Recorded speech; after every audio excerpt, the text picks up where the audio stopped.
Like, that almost brings tears to my eyes. That is just a beautiful sound.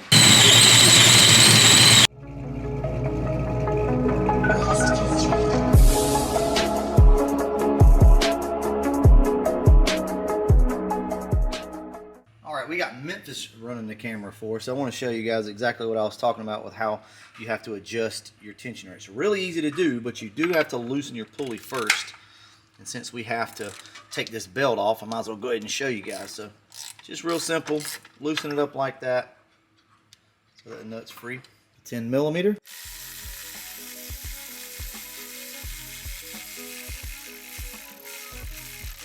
And there you go.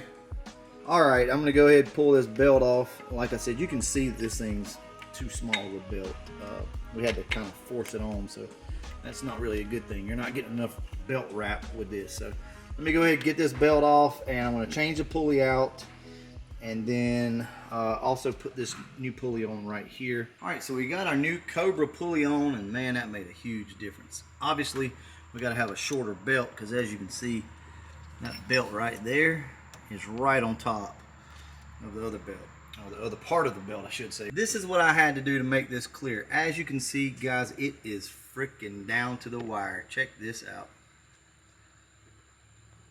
I mean, that is about as close as you could possibly get.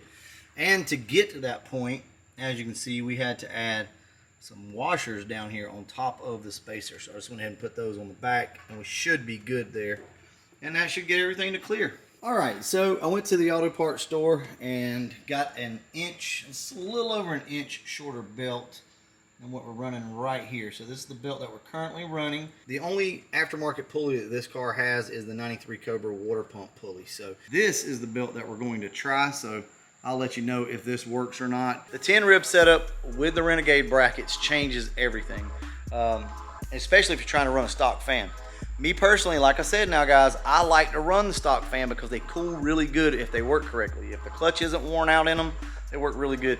And honestly, if you guys don't like all the extras, you know, with electronics and wiring that could go bad, I recommend that you stay with a good fan setup and a shroud. Now, you will have to trim your shroud some, but it shouldn't be enough to where it matters, okay? But with all that being said, Andrew's about to be over here, so we're gonna go ahead, pull this outer assembly off and get this belt changed out. I'll try to shoot a little bit of that video for you guys.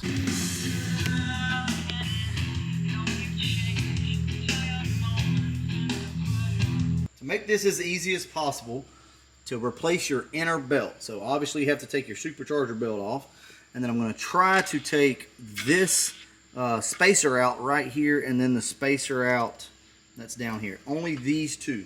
We're going to see if that'll work and see if we can squeeze this belt up through the bottom here.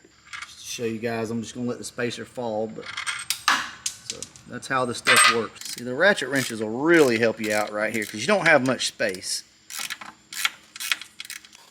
Bro, don't do me like that. Come on. There we go. There we go. There we go. Look at that. So that's really tight through there, but you can do it. So there you go. Only taking two spacers off should be able to change your belt.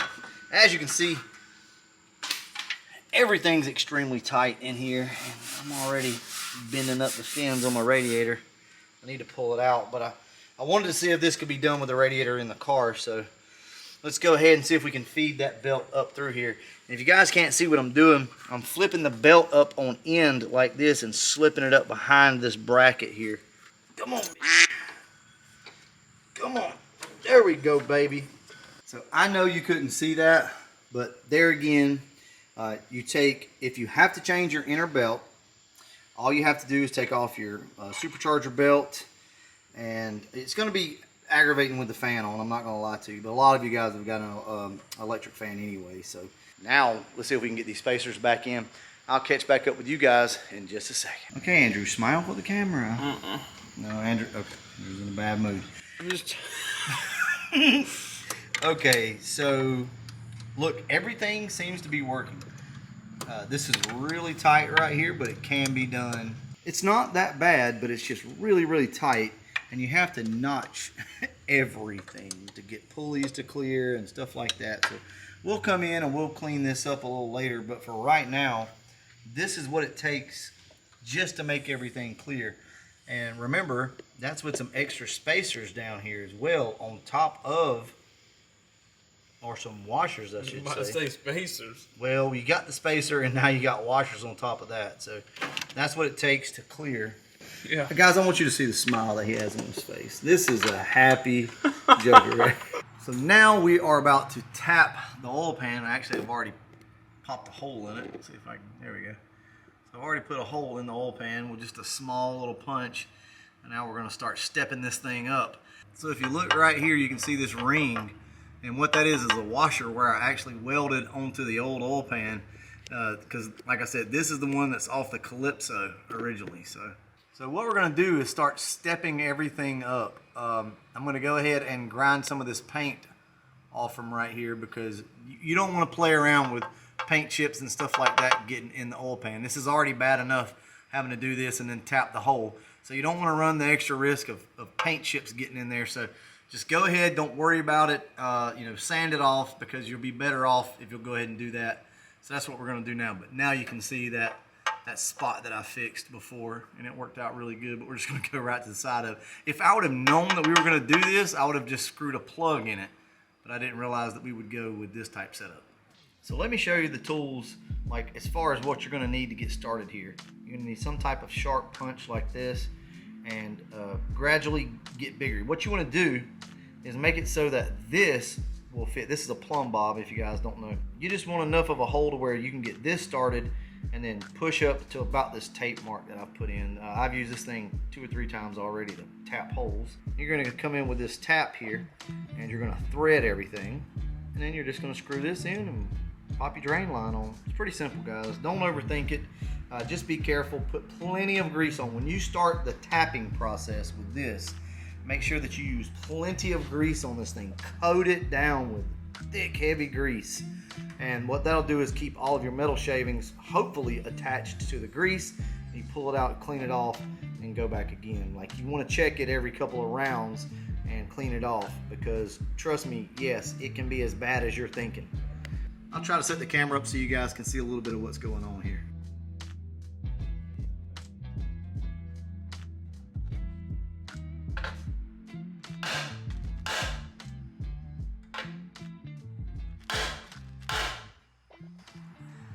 You can see the hole getting bigger. Now what you're doing is you're actually folding the metal in, and that's going to be what you thread into.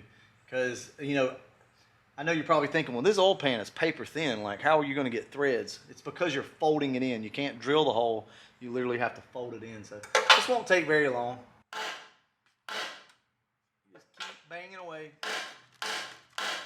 And yes, you're going to dent your oil pan up. I mean, it's not going to be pretty, but it'll work.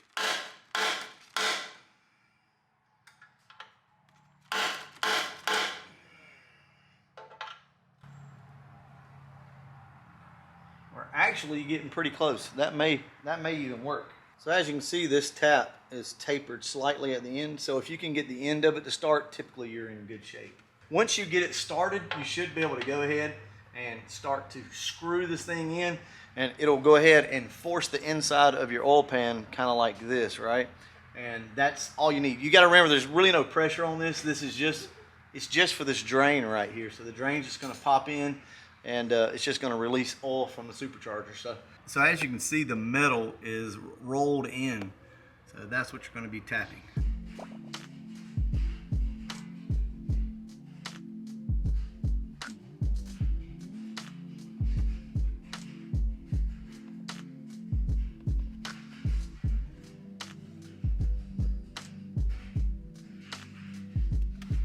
Done.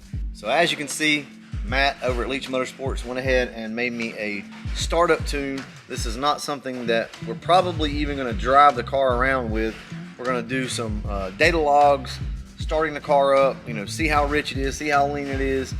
There's a few things that you guys kind of need to know at the moment, and that is that our fuel pump is not going to support 12 pounds, more than likely. So once again, I know that seems to be the story here on the channel.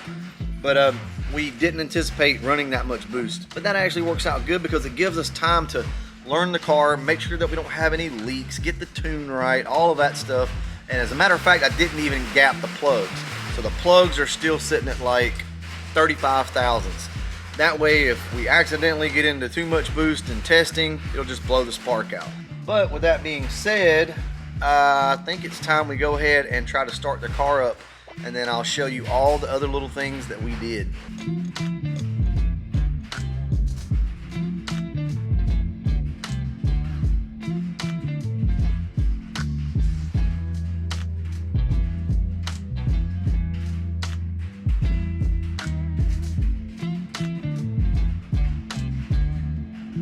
So we're pretty much done at this point. There's maybe just a couple little things that we need to address. There's a couple of things under the car that I want to show you guys as far as like your oil system goes. So we'll cover that here in just a few minutes once we try to start the car up. Oh yeah, by the way, we just changed the oil in this car, so it's got fresh oil in it. Drained everything out. No metal shavings in the pan, nothing like that. Let's go ahead and bust this thing off.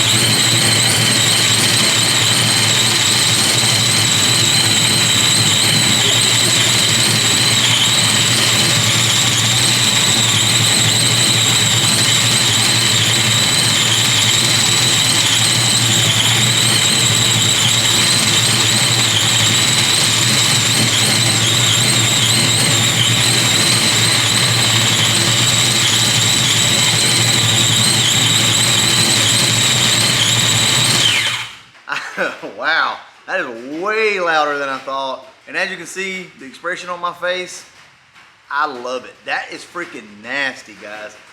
There's actually a big difference in between the way this sounds and the blower over on the retro.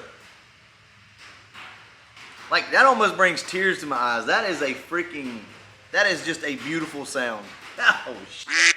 I did not expect it to sound that loud and that good. And holy shit, did Matt nail the tune. Look at that. First try, this thing busted right off. With that being said, I still do have some clearance issues, and I already see what it is. It's going to be the fan is ever so slightly touching, yep, there it is, touching the bolt right here. So that's not a problem. I'll work on that. A little bit of trimming here and there, and we should be good to go. Oh, you guys can't see it. But right here, there, little spots like that. It's just touching the bolt down here. Let me see if I can get you guys zoomed in. That little bolt sticking out right there. Man, I got to give Matt credit.